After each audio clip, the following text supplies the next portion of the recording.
com a Marina, ou com o Fábio, com as pessoas aqui, e quando eu vejo o trabalho que é realizado nessa casa, eu sempre me emociono bastante e costumo dizer para as outras pessoas no movimento espírita de outras casas que o Centro Espírita Irmã Rosária, para mim, é um grande hospital e educandário aqui na Terra, espiritual na Terra, no plano terreno. Porque nós percebemos o quão importante é o trabalho de cada um aqui. Tanto aqueles que vêm à casa para aprender e que se tornam trabalhadores, quanto aqueles que vêm dividir as suas experiências. Então, para nós, voltamos a dizer, é uma imensa honra fazer parte desse dia tão especial dessa casa tão bonita que nos acolhe. Mas venho hoje trazer uma mensagem. E essa mensagem que venho trazer vai fulminar a discórdia entre os homens. Trará paz a todos sobre a terra. Não haverá mais morte. Não haverá mais sombras. Apenas vida. Todos nós viveremos para sempre e todos nós poderemos ser felizes. É uma mensagem que iria aliviar muitos corações, não é verdade? Mas ela já foi dita. E foi dita há cerca de 2 milênios atrás. Quando nós pensamos em uma mensagem como essa, a gente muitas vezes reflete, não é? Se alguém viesse hoje e dissesse isso para nós, parece que nos consolaria, revolucionaria, transformaria o mundo. Mas isso já foi feito há muito tempo, já foi trazido. E desde que foi dito, é repetido como um mantra, que muitas vezes se parece inaudível para nós. E nós precisamos repetir, ouvir frequentemente, para que nós possamos, enfim, aprender com ele. Estamos falando do Evangelho. Falamos Evangelho, Evangelho, Evangelho, e não sabemos de onde vem essa palavra. Evangelho vem de Evangelion, que significa boa nova, novidade boa. Quem de nós não gosta de receber uma boa novidade? Acho que todos nós gostamos, não é?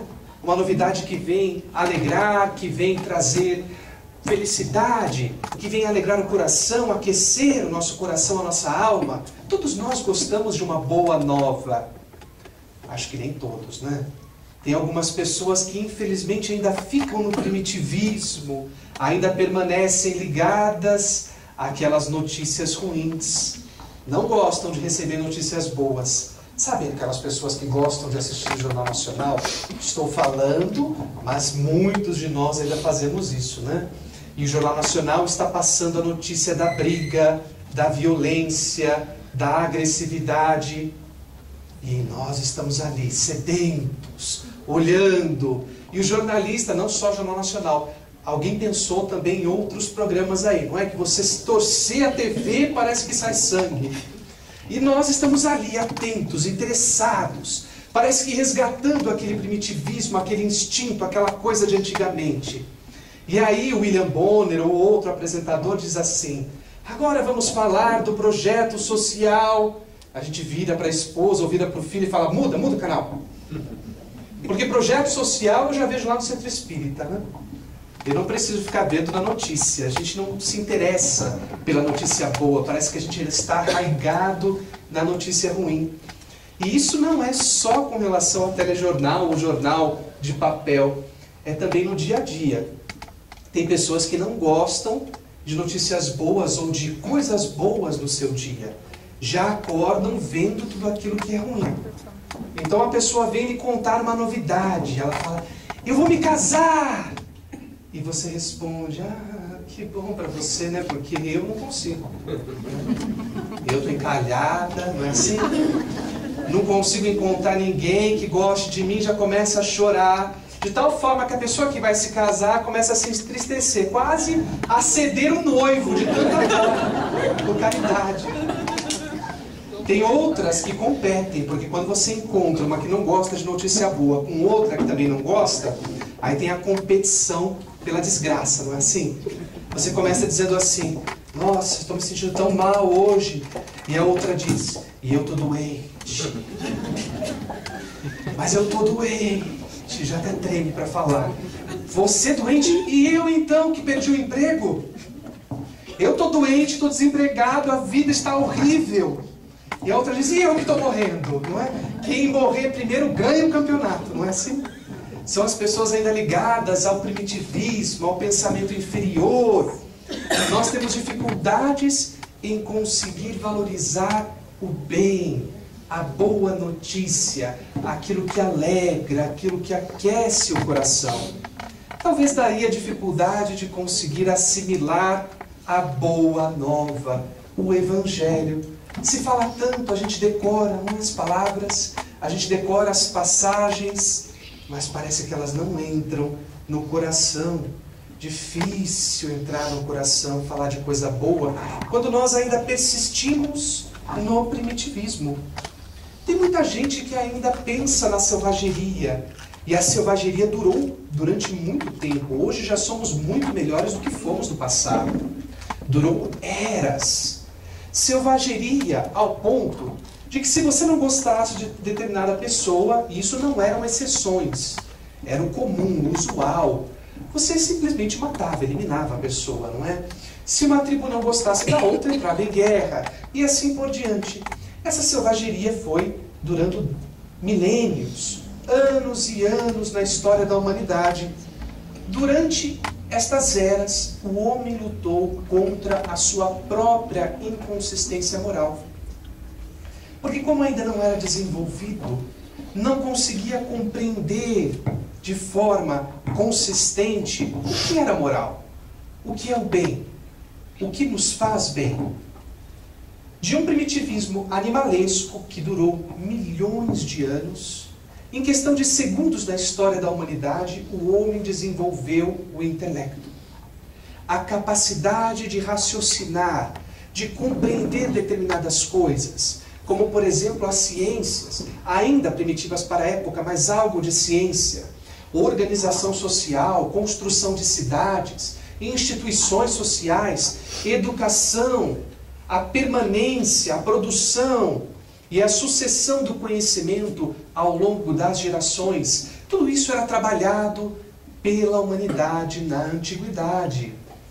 Mas ainda faltava a moralidade, faltava ao homem o desenvolvimento do entendimento moral. Com maior proximidade aos desejos instintivos, nós buscamos naquela época o que mais apetecia, as nossas paixões, aquilo que mais se aproximava do nosso primitivismo animalesco, a conquista, o poder sobre o outro, a submissão do próximo, o acúmulo de bens, a distinção de si com relação aos outros, vícios e materialismo, orgulho e egoísmo. Para os miseráveis, quando falamos dos miseráveis, não é? A gente lembra que na época deveria ser cerca de 95% da população ou mais.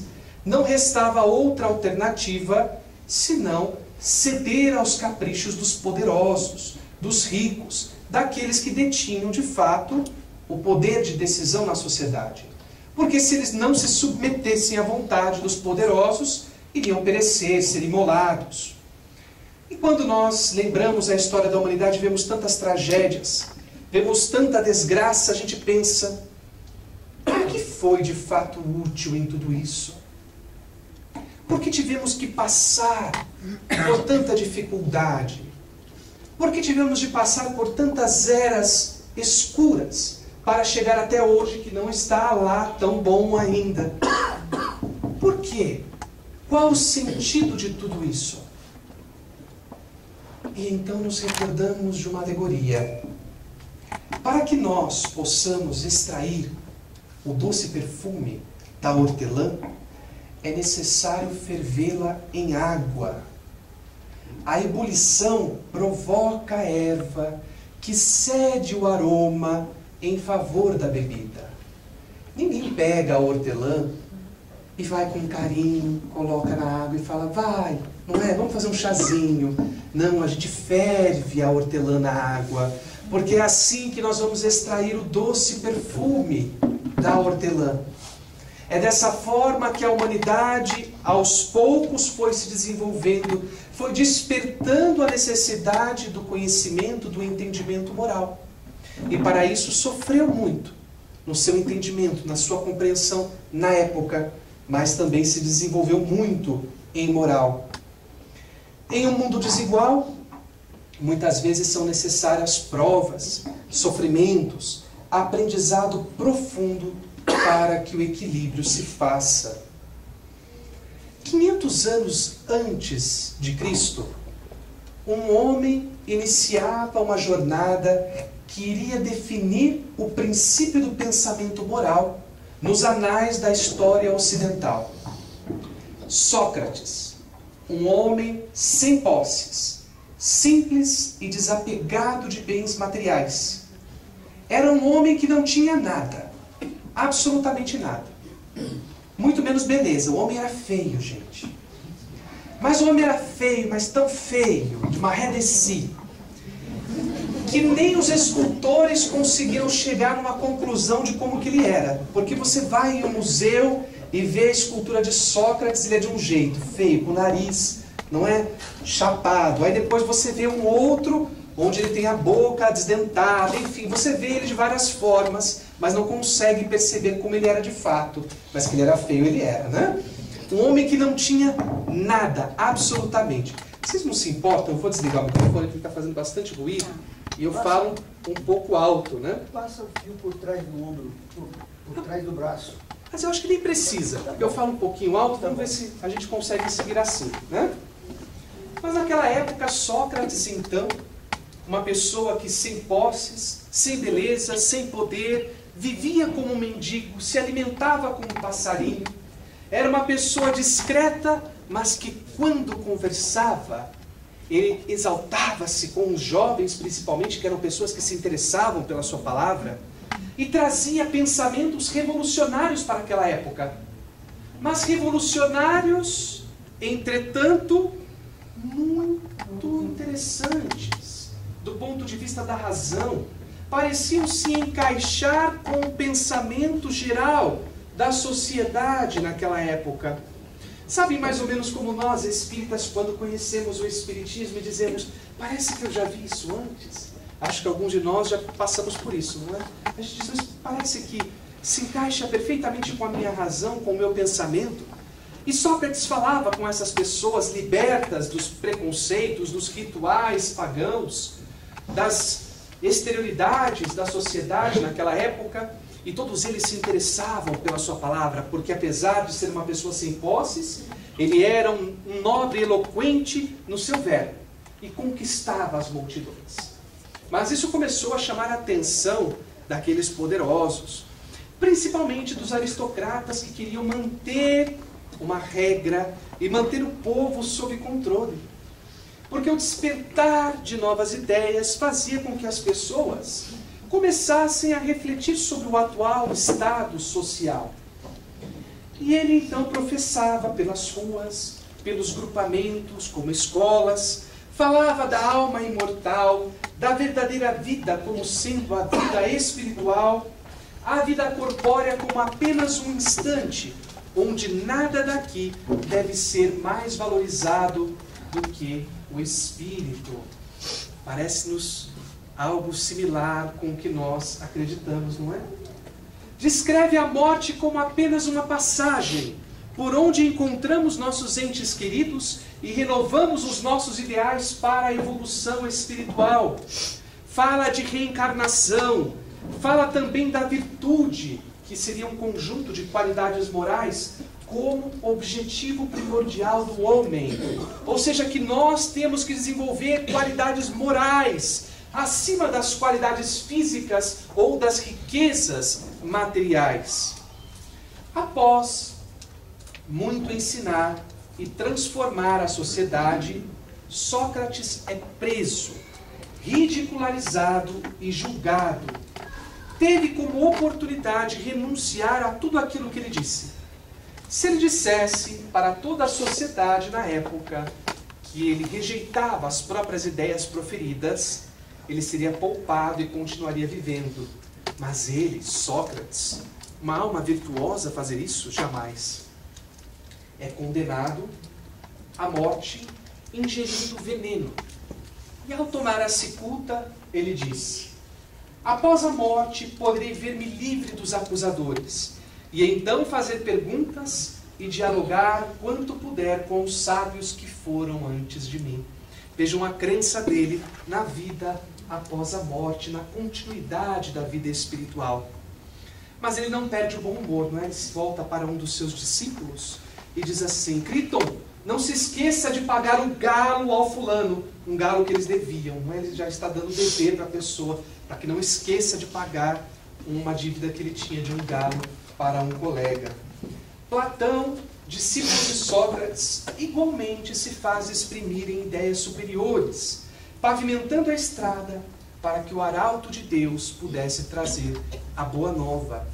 Por isso nós entendemos no Espiritismo, está descrito por Allan Kardec assim, no Evangelho segundo o Espiritismo, que Sócrates e Platão vieram como precursores do Espiritismo.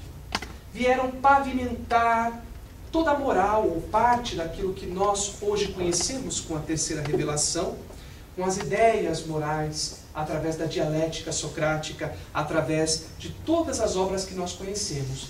Apesar de Sócrates não ter escrito nada, os seus discípulos, Platão, Xenofonte, escreveram e levaram para o mundo tudo aquilo que ele desenvolveu. 2000 anos atrás, as multidões se esgotavam em desespero. Sede, fome, injustiça, exclusão, agressão, esquecimento, os miseráveis excluídos da sociedade. Diante de clamores, angústias, lágrimas e lamentações, nasce um bebê e é colocado em uma manjedoura, livre de condições e posses, como seus irmãos em dor. Está então seu pai José e sua mãe Maria. Estão eles caminhando por aquela estrada desértica, sem onde se hospedar, sem um lugar onde pudessem ser acolhidos. Maria entra em trabalho de parto e não há onde possam se estabelecer, senão em um local cedido, que trata-se de um local específico para a alimentação e para o repouso de animais. Lá se instalam, Maria dá à luz este bebê maravilhoso que vem nos trazer a luz do amor, e este bebê é colocado em uma manjedoura. Não vem em toda a nobreza que poderia haver, em toda a glória material que poderia vir, como um rei, como um príncipe material, porque ele não vem para nos humilhar. Não vem com riquezas, não vem com posses, não vem com sangue azul, como dizem por aí, porque o seu desejo é se colocar igual aos miseráveis, e por isso vem na posição mais humilde, mais simples de todas, ao lado dos animais, ao lado dos miseráveis, porque é assim que ele quer exemplificar.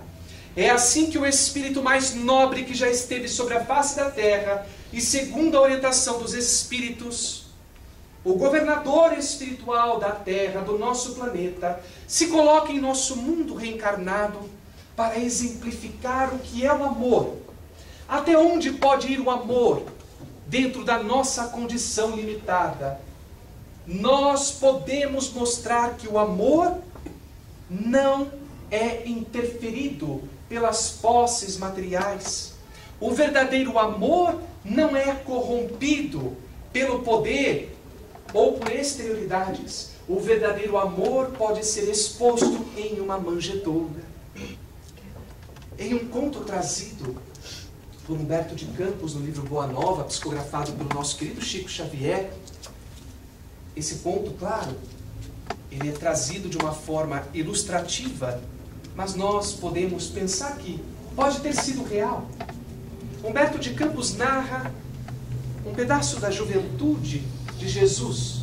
Como será? É uma pergunta que nós fazemos: como terá sido a infância de Jesus, ou a fase entre a infância e a adolescência? Aquela fase em que a criança começa a ficar com alguns pensamentos independentes e a gente fala: ai meu Deus, para onde vai essa criança, não é? Como será que era Jesus nessa época? E quando nós encontramos este conto, vemos que Jesus era uma pessoa, uma criança ou um pré-adolescente, que estava em constante comunhão com Deus. Estava sempre orando, estava sempre voltado à caridade, conversava com as lavadeiras, praticava a caridade com os miseráveis, com as pessoas com deficiência, consolava os tristes, aqueles que perdiam os entes queridos. E muitas vezes ele caminhava à beira do lago e pensava, refletia, meditava.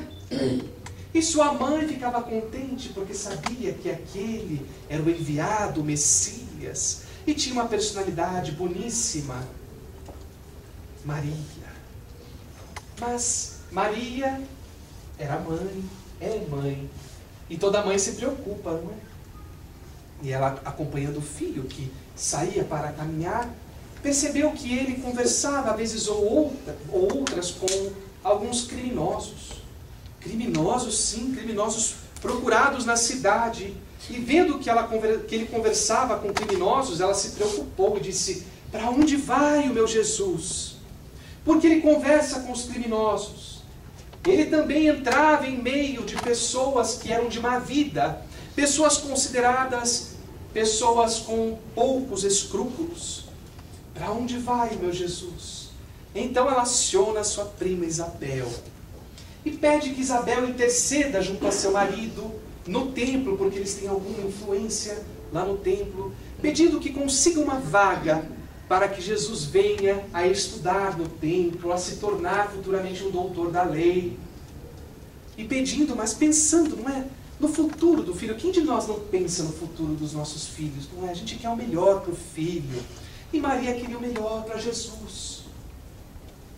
Mas quando ela volta para casa, Jesus está na porta da casa olhando para ela, com um olhar bondoso, porém firme. E conhecendo já o seu filho, ela pergunta: pois não, meu filho? E ele pergunta: que queres de mim, minha mãe? E ela responde: quero o melhor para a sua educação, para a sua vida. Quero uma escola, algo que lhe torne uma pessoa de bem. E ele diz: mas não sabes ainda que estou em comunhão já com o meu Pai? E que já sigo aquilo que meu Pai quer? Pois eu já escolhi a minha escola. E essa escola é a melhor de todas. No dia seguinte, Jesus vai até seu pai José.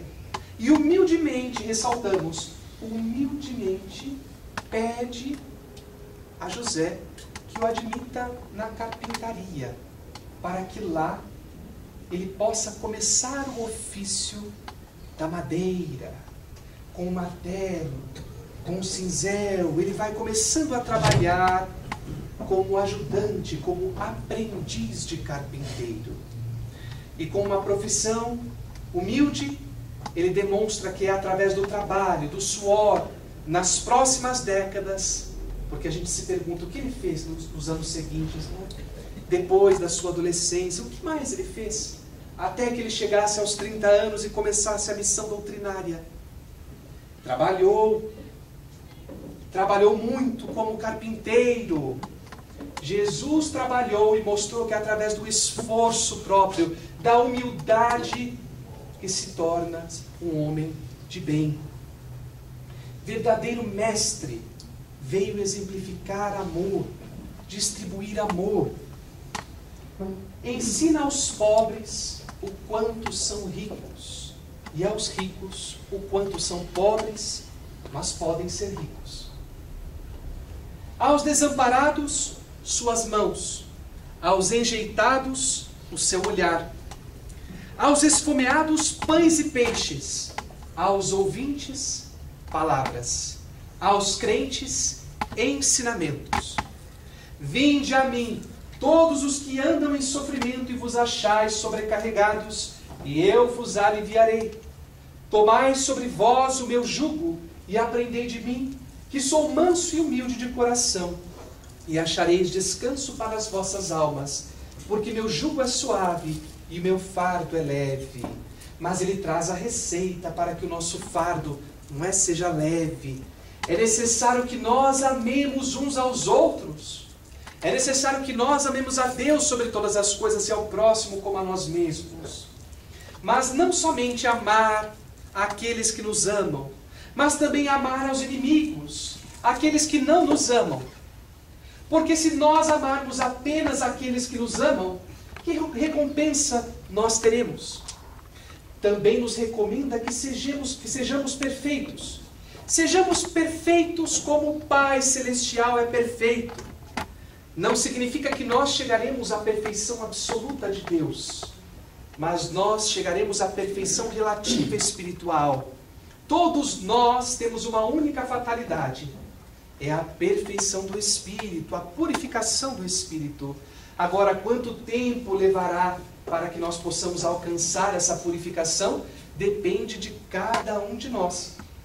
Amor, caridade, perdão, justiça, vida futura e espiritual, humildade, consolação, igualdade, desapego dos bens materiais.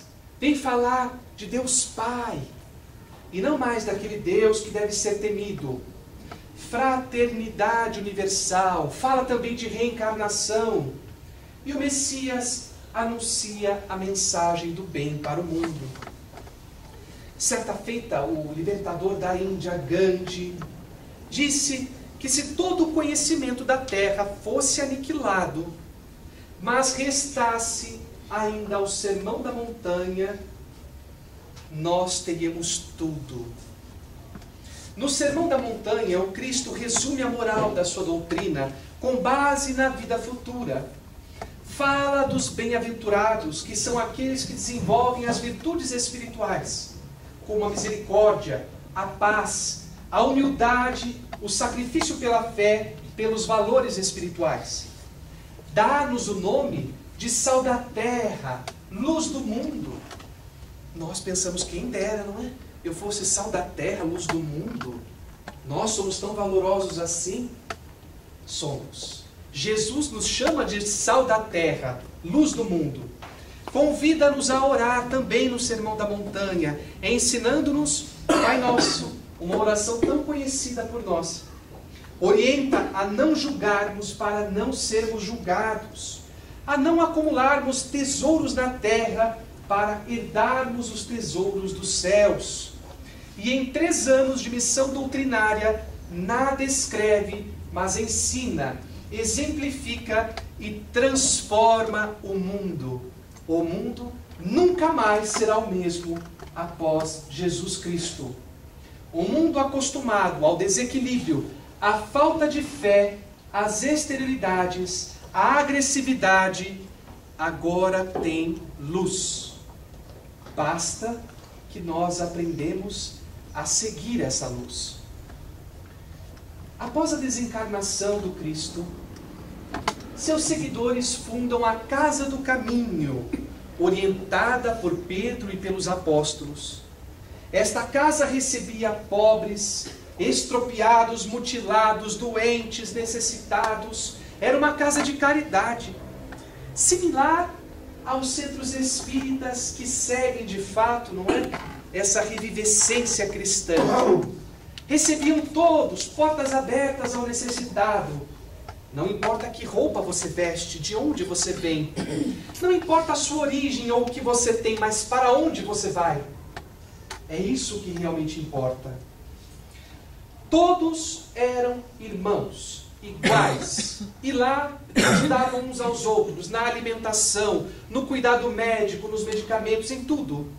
E também havia os pregadores, aqueles mais experientes, aqueles que iam lá para trazer a mensagem.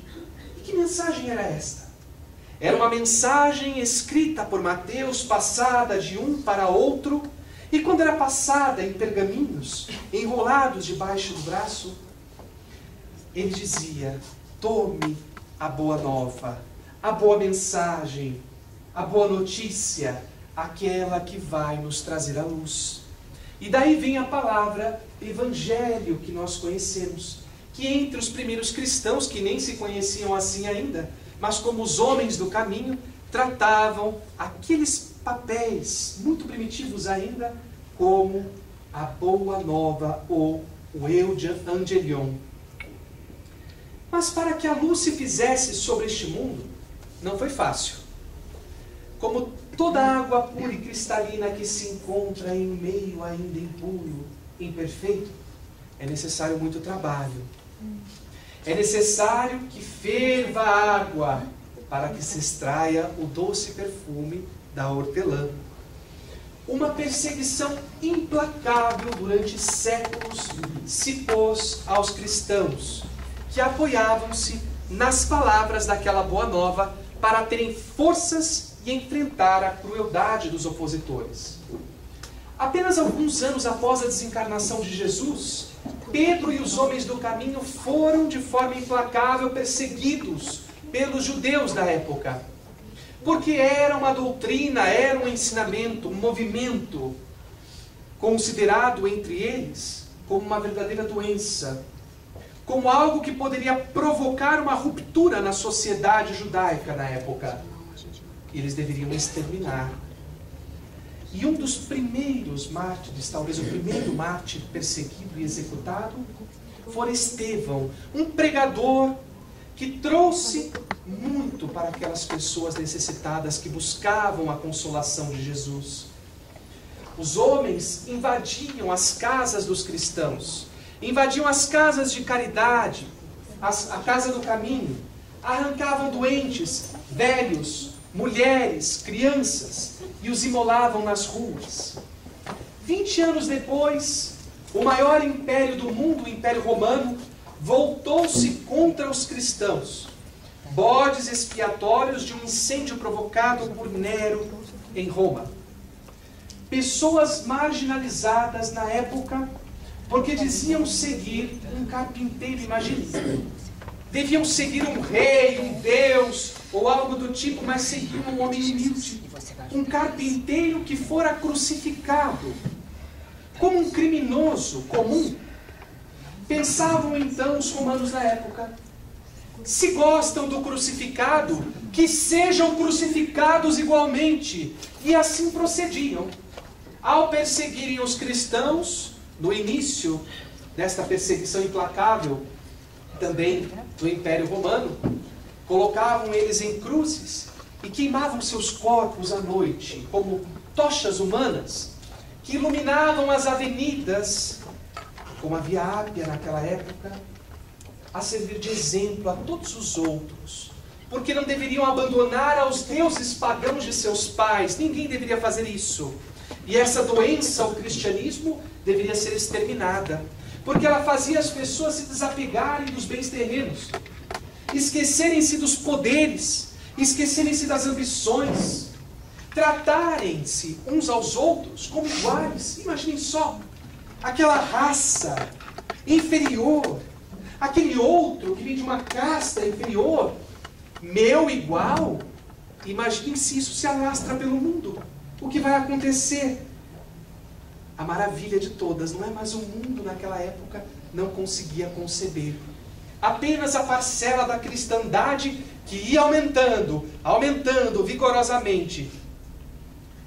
O historiador Tácito, que era contemporâneo na época, conta-nos que estes cristãos muitas vezes se reuniam escondidos da perseguição em grutas, não só em catacumbas, que ficou conhecido mais adiante como uma forma de refúgio, para que eles pudessem ler, para que eles pudessem pregar e dialogar entre eles sobre o Evangelho, mas também em grutas, em lugares ermos, em casebres, longe da cidade. E muitas vezes, quando os soldados romanos descobriam onde eram esses esconderijos, levavam para lá cães famintos, que estavam há mais de uma semana sem comer, e soltavam esses cães nessas grutas, para que eles devorassem os corpos dos cristãos, devorassem quem estivesse lá dentro. Isso aconteceu em outras formas de tortura terríveis. O ódio desperto crescia entre os opositores desta nova doutrina, que agora era culpada por todo o mal da humanidade conhecida. Uma inventividade diabólica gerou inúmeras formas de punir os novos fiéis, como, por exemplo, jogá-los em circos. Agora deveriam ser pontos de alegria, de diversão para aqueles que frequentavam os circos romanos, o Coliseu, entre outros vários que existiam na Roma Antiga. Eram jogados na arena e devorados por feras, ou então assassinados por gladiadores. Era assim que os cristãos eram maltratados naquela época. Mas o que era mais interessante é que antes de entrarem na arena, estes mesmos cristãos, há relatos daquela época, se abraçavam uns aos outros e oravam em uma irmandade única. Eram arrebatados espiritualmente, se sentiam exaltados e começavam a cantar hinos, louvores a Deus. E ao adentrarem as arenas, quando a fera os alcançava, muitas vezes seu espírito era retirado antes que eles sentissem as dores dos dentes da fera. Nada iria abalar tamanha fé na vida futura e na boa nova. Eram estas pessoas, estes mártires, era através dessa dor, desse sofrimento, que nós iríamos conhecer a boa nova. Porque ainda não conhecendo a verdadeira moral, precisávamos, através do sofrimento alheio, entender o que é de fato a alegria da vida futura. Uma história em especial nos faz compreender que força é essa que os primeiros cristãos tinham. Que força é essa que eles adquiriam com o Evangelho? Ao ler estas palavras de Jesus, ao conhecer a vida do Cristo, que força arrebatadora era esta? Um homem chamado Arcádio, que viveu aproximadamente 260 anos depois de Cristo, era um homem influente na sociedade de Cesareia, uma importante cidade do Império Romano na época. Este homem era uma pessoa muito querida por todos. Os cidadãos de Cesareia conheciam Arcádio como uma pessoa caridosa, uma pessoa amável, afável. E ele tinha um cargo muito importante naquela cidade. Mas era simples, tratava todos de forma igual. Era uma pessoa que ajudava quem quer que fosse. E o prefeito da cidade já não era assim. Era uma pessoa invejosa, cruel. Arcádio interessou-se pelo Evangelho, por aquelas palavras que pareciam encaixar-se perfeitamente às suas virtudes, ao seu desejo de evolução. E então, percebendo que na época da perseguição aos cristãos, Cesareia não seria um local ideal onde ele deveria ficar, foi trabalhar como tarefeiro em um local remoto, desértico, distante. E começou a meditar, a ajudar os pobres. Mas o prefeito de Cesareia não deixou barato. Mandou que buscassem Arcádio na sua casa, e não encontrando-o lá, encontraram um parente seu. Sequestram-no, levam-no para a prefeitura. E lá dizem que se Arcádio não comparecer, este homem, este seu parente, será executado em praça pública. No dia seguinte, Arcádio se apresenta e diz: querias que eu estivesse aqui? Aqui estou. E o prefeito diz: tudo bem, posso libertar o inocente, mas você pode se livrar do vexame social se agora fizer um sacrifício, um ritual pagão da nossa religião, dos deuses dos nossos pais, abjurando, excomungando tudo aquilo que você fez como cristão. Porque você não pode ser cristão. Você não pode seguir ao crucificado. E Arcádio responde: eu farei o que estiver dentro do meu coração. E o que meu coração diz é que eu sigo a Jesus e o seu Evangelho. Podes fazer o que quiseres com o meu corpo, mas com a minha alma não farás absolutamente nada, porque eu sirvo ao Cristo e ao seu Evangelho. E ele, então, enfurecido, não é, o prefeito, diz: como pena por abandonardes os deuses de seus pais, serás agora executado, mas não de forma simples, mas em praça pública, em um grande evento. E será executado de forma bastante lenta. Serão retiradas as articulações do seu corpo, pedaço por pedaço, começando pela falange do dedo. E lentamente, para que em cada momento você se recorde o que é que o crucificado fez por você. E ele aceita, porque não tem o que fazer. Ele vai até a praça pública e é amarrado. E os carrascos começam a cortar os seus membros, as suas articulações, lentamente. E a cada momento de dor pungente, ele diz, serenamente, mas segurando, não é a dor: Senhor, dá-me a tua coragem e sabedoria. Até que depois de muito tempo, muitas horas, e a multidão toda assistindo aquele espetáculo horrendo, sobra apenas de Arcádio o tronco e a cabeça, e os membros separados e ensanguentados ao seu redor. Arcádio, sereno, olha para os membros e diz: felizes de vós, membros meus, porque nunca foram tão, mas tão perfeitos quanto são agora, servos de Jesus. Estão agora temporariamente separados de mim, para que nós possamos nos reunir novamente no plano espiritual, na vida futura a que Jesus prega. E vira para os circunstantes e diz: que espetáculo grosseiro que vocês assistem aqui, é uma pena. Mas que vocês possam ver o que a fé em Jesus e o que o Evangelho produz em mim, para que possam acreditar nestas palavras, porque eu estou com Jesus e Jesus está em mim.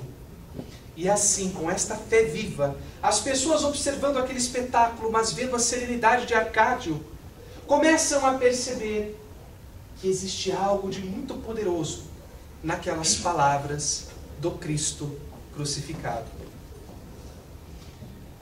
Após tantos sacrifícios, tantos mártires, tantas pessoas que sofreram para conseguir trazer a boa nova para os dias atuais, ela começava a se propagar intensamente pela terra. Mas isso levou os poderosos do nosso mundo a transfigurá-la para melhor controlá-la. Nós somos seres humanos, não é? E vamos mudando um pouquinho aqui, um pouquinho ali, incutindo algo para colocar segundo os nossos interesses. O momento é transcrito pelo trabalhador espírita Wallace Leal Rodrigues, já desencarnado, não é? Como A Esquina de Pedra, um livro que ele escreveu. Quando, a partir do século IV depois de Cristo, o paganismo e interesses materiais mesclaram-se à boa nova, dilacerando a pureza das palavras do Cristo.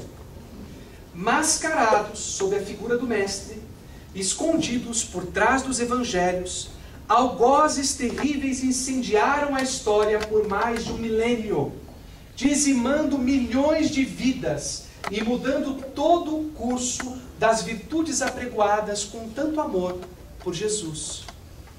A semelhança do que fizeram os primeiros cristãos, do que fizeram aos primeiros cristãos, agora eram os chamados cristãos da nova era, quem queimavam aos milhares os infiéis, os hereges, torturavam e criavam mecanismos de matança, em geral, causando o pavor na face da terra.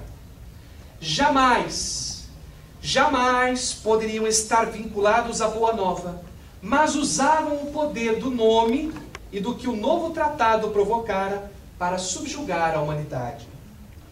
Aqueles mesmos miseráveis que antes, no cristianismo primitivo, amavam a figura do Mestre, que vinha acolher a todos e qualquer um, agora odiavam a figura de Jesus, porque ela era estampada nas roupas, nas vestes daqueles sacerdotes carrascos que vinham dizimar a sua família, incendiar as suas casas.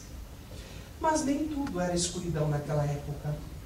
Houve o surgimento de muitas luzes, como por exemplo, Santo Agostinho, São Francisco de Assis, São Vicente de Paulo, Santa Clara, entre tantos outros, que resgataram das cinzas as palavras da fraternidade, envivecendo no mundo a chama da vida eterna. Até que 18 séculos depois do Cristo, uma pleiade de espíritos superiores, conclamados por Jesus, vinha reviver seus ensinamentos, explicá-los e complementá-los. O Espiritismo vinha como a terceira revelação, após Moisés e Jesus, clarear o caminho das vidas humanas. Allan Kardec, o codificador do Espiritismo, já era conhecido na França por obras monumentais como o Livro dos Espíritos, o que é o Espiritismo, o Livro dos Médiuns, quando a Inquisição, agora que já não matava mais tanta gente, mas matava ainda muitas ideias, travou uma luta incessante com o nosso codificador. Kardec enviara a um amigo seu, francês, exilado na Espanha, chamado Maurice Lachatre, exilado porque estava condenado por Napoleão III, na época na França, e precisou se refugiar na Espanha, mas se interessava pelo Espiritismo e por aquelas ideias de Kardec. E ele tinha uma livraria na Espanha e pediu que Kardec enviasse cópias dos seus livros. Kardec então enviou estas cópias, mas elas nunca saíram do Porto, porque o bispo de Barcelona, Antônio de Termens, ordenou que confiscassem os livros em nome do Santo Ofício e os queimassem em praça pública, em um grande evento que ficou conhecido por todos nós como o Ato de Fé de Barcelona. Neste grande evento, centenas e centenas de pessoas, não só de Barcelona, mas de várias cidades adjacentes, compareceram para assistir aquele espetáculo. E naquele espetáculo, que mais deveria parecer uma festa junina, não é? Porque queimando tantos livros, as pessoas circulavam a fogueira para colher as páginas flamejantes, porque queriam saber o que estava escrito lá, que incomodava tanto aquele bispo arrogante. E foram colhendo as páginas e se interessando. No dia seguinte, o Livro dos Espíritos não mais conseguia ficar nas prateleiras das livrarias. Os livros de Kardec, os livros trazidos pelos espíritos superiores, estavam todos esgotados. Foi uma verdadeira ação de marketing, não é? Naquela época. Mas, a partir daí, os espanhóis começaram a se interessar cada vez mais pelos livros do Espiritismo. Apenas 2 anos depois do Ato de Fé de Barcelona, Kardec coordenava as páginas de um novo livro trazido pela espiritualidade superior. As páginas assinadas por nomes como Santo Agostinho, São Luís, Fénelon e outros sábios da humanidade, santos conhecidos. O conteúdo extraordinário. Letras de luz que irradiavam sabedoria aos olhos dos leitores simples, aos eruditos. 8 meses antes da sua publicação, Kardec ainda compilava todos aqueles ensinamentos para poder trazer à luz esta obra, participando de uma das reuniões mediúnicas na Sociedade Parisiense de Estudos Espíritas. Eis que um espírito se manifesta através de um médium que nada sabia que uma obra estava sendo escrita. E este espírito diz: o clero clamará a heresia, porque verá que neste livro atacas firmemente as penas eternas e outros pontos frágeis. Porém, os espíritas verão seu número aumentar, aumentar e aumentar, em razão desta perseguição, sobretudo ao ver padres acusando de demoníaca uma obra cuja moralidade brilhará como um raio de sol. Estavam fundamentadas as bases. Era o momento de sair à luz a grande chave moral do Espiritismo. 15 de abril de 1864. A obra, chamada inicialmente de Imitação do Evangelho segundo o Espiritismo, fora revisada e posteriormente renomeada de O Evangelho segundo o Espiritismo. Alguns por aí falam que os espíritas têm uma Bíblia própria. Isso não existe. A Bíblia é única. E os evangelhos são aqueles que conhecemos. Mas o Evangelho segundo o Espiritismo é um livro que vem explicar, comentar, vem esclarecer ensinamentos que muitas vezes são até ininteligíveis e podem parecer absurdos se não forem esclarecidos, entendidos de acordo com o contexto da época. E isso é o que faz o Evangelho segundo o Espiritismo. Não temos uma Bíblia própria, mas temos um livro irradiante, de beleza sublime. Trata-se de estudo profundo, de singela magnitude, que vem convocar-nos à reflexão e mudança da nossa conduta para encontrarmos a felicidade. Ensinamentos que provocam uma revolução interior. A grande obra espírita, para todos os povos e religiões, nos esclarece quanto à vida futura, às 3 revelações, aos mundos e às vidas em outros planos, à reencarnação, às aflições, provas e expiações, perda de entes queridos, o Cristo Consolador, o Espiritismo como Consolador prometido por Jesus, as bem-aventuranças, a pureza do pensamento e da atitude, a paciência, a resignação, o perdão. Vem falar do maior mandamento, vem falar da caridade, do amor aos inimigos, dos laços de família, do desapego que temos que ter dos bens materiais, da valorização que temos que ter daquilo que é espiritual, as virtudes do homem de bem, a fé, o casamento e o divórcio, ensinamentos de moral até então duvidosa, agora também esclarecidos pelo Evangelho segundo o Espiritismo. Não pôr a candeia embaixo do alqueire, buscai e achareis, pedi e obtereis, mediunidade e tantos outros ensinamentos. No dia seguinte ao lançamento do livro, a Igreja Católica publicou todas as obras do Espiritismo como parte do índex da Igreja, proibindo sua leitura, venda e propagação. Contratamos a Igreja como consultora de marketing, porque no dia seguinte esgotou-se novamente, não é? O Evangelho segundo o Espiritismo se disseminou pela Europa. Naquela época também o Brasil começou a comprar as obras de Kardec e se interessar, porque que obra é essa que está no índex da Igreja? Vamos ver o que está escrito lá. Nada melhor para gerar propaganda. Para que temer, não é?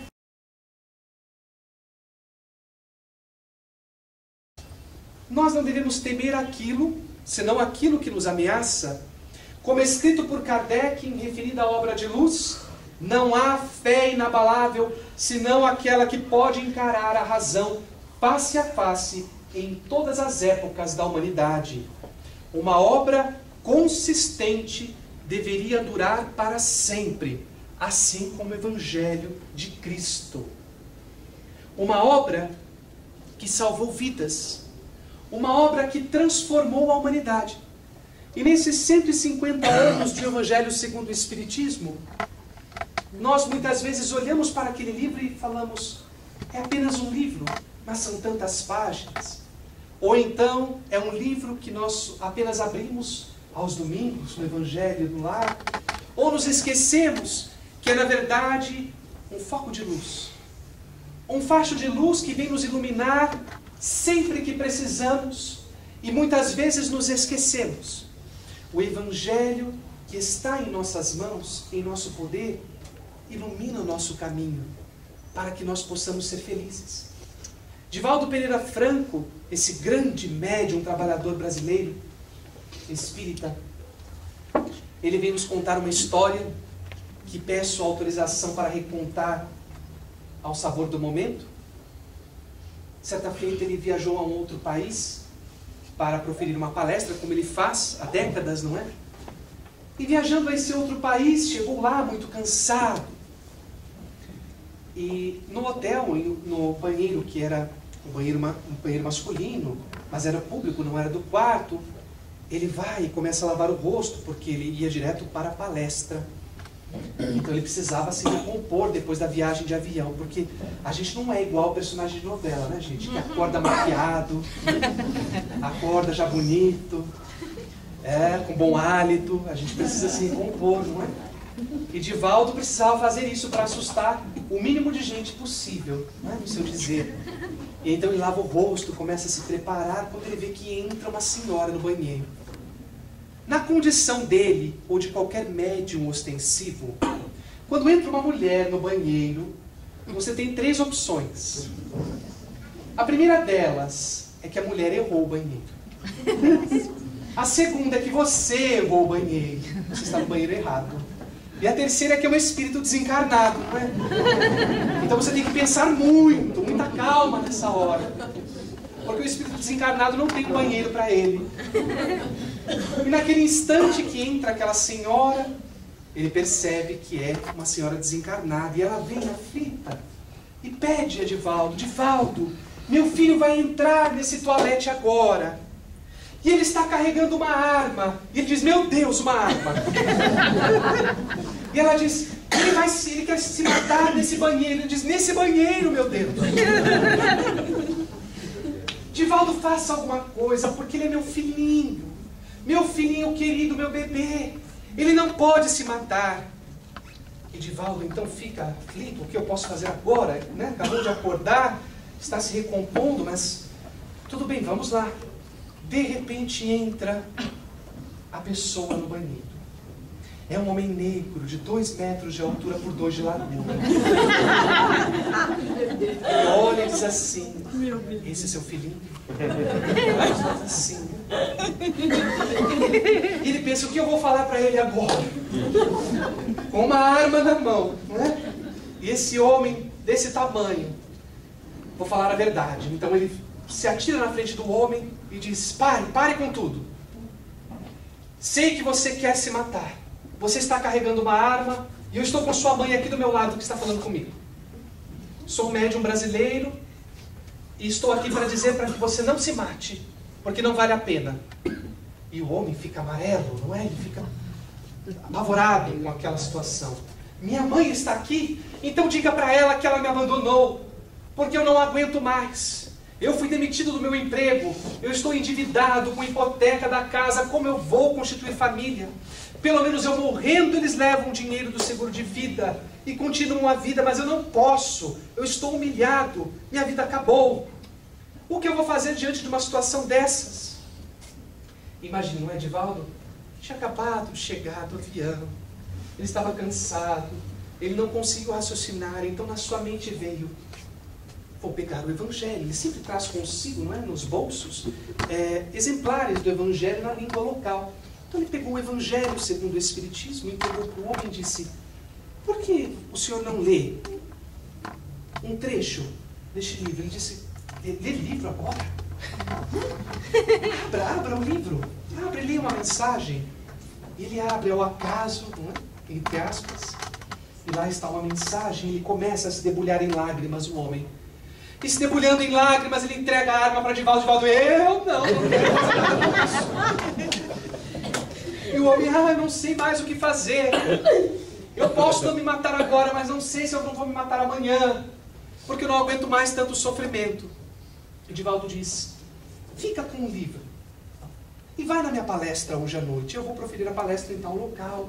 Vá até lá. Depois da palestra nós conversamos. E o homem foi, assistiu à palestra.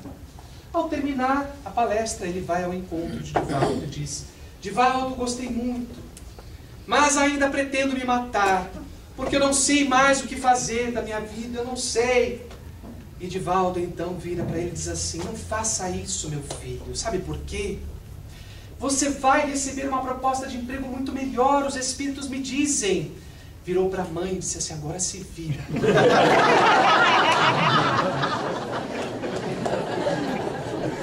Naquele instante, ele se volta para o homem e diz: siga adiante, leia o livro. Você vai perceber como a sua vida pode ser transformada. E o homem volta para casa. Alguns anos depois, Divaldo volta para aquele mesmo país, aquela mesma cidade, e vai proferir a palestra. Quando ele vê quem está na plateia, o filhinho, né?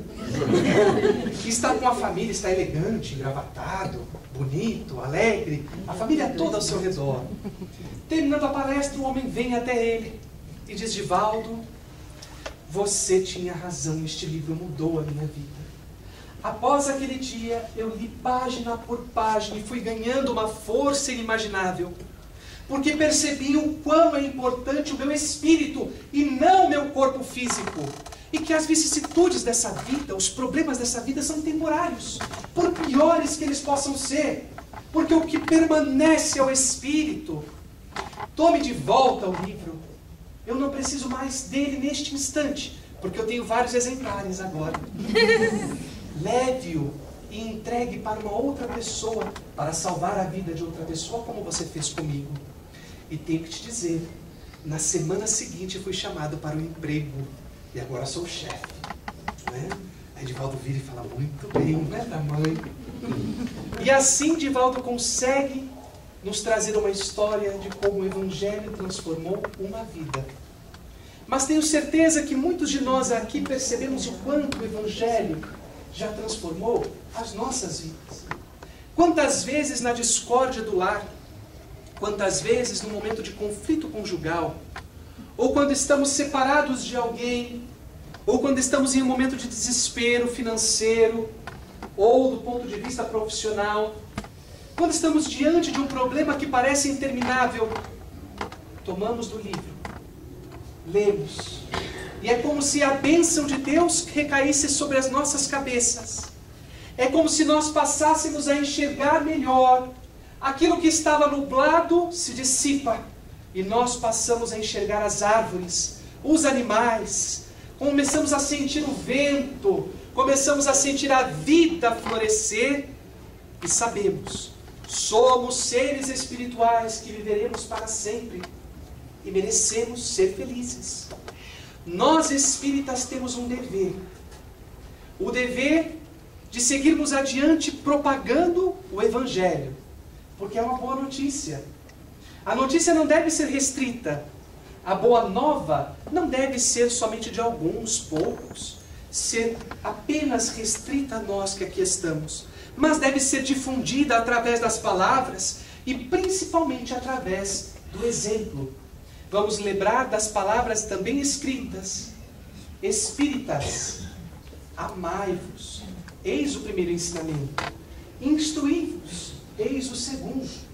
Nós devemos ler, nos instruir, mas também disseminar esse amor contido na Boa Nova a todos aqueles que mais necessitam. Se olharmos ao nosso redor, veremos centenas de miseráveis. Nós mesmos somos miseráveis em muitos momentos de nossas vidas. E neste instante há alguém que se encontra em uma situação miserável. Como nós podemos levar a ele a Boa Nova? Que Deus nos ilumine, nos ampare, nos abençoe com o seu Evangelho, com suas palavras de amor, hoje e sempre. Muito obrigado.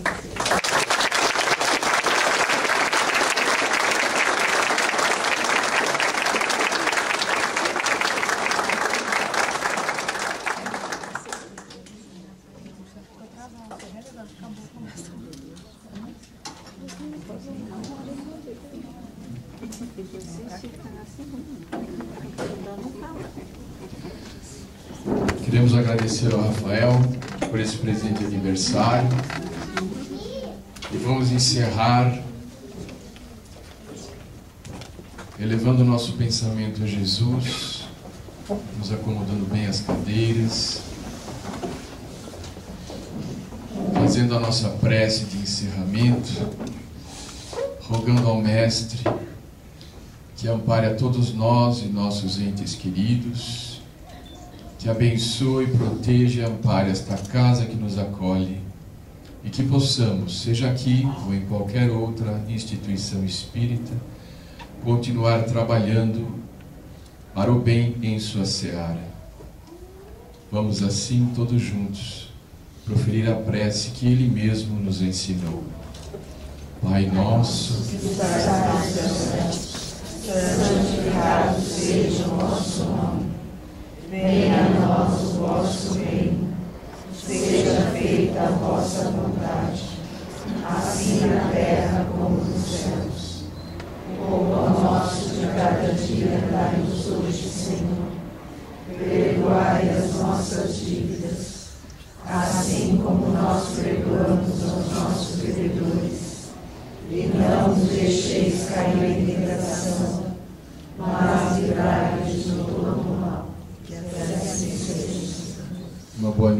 todos. Que Jesus nos abençoe.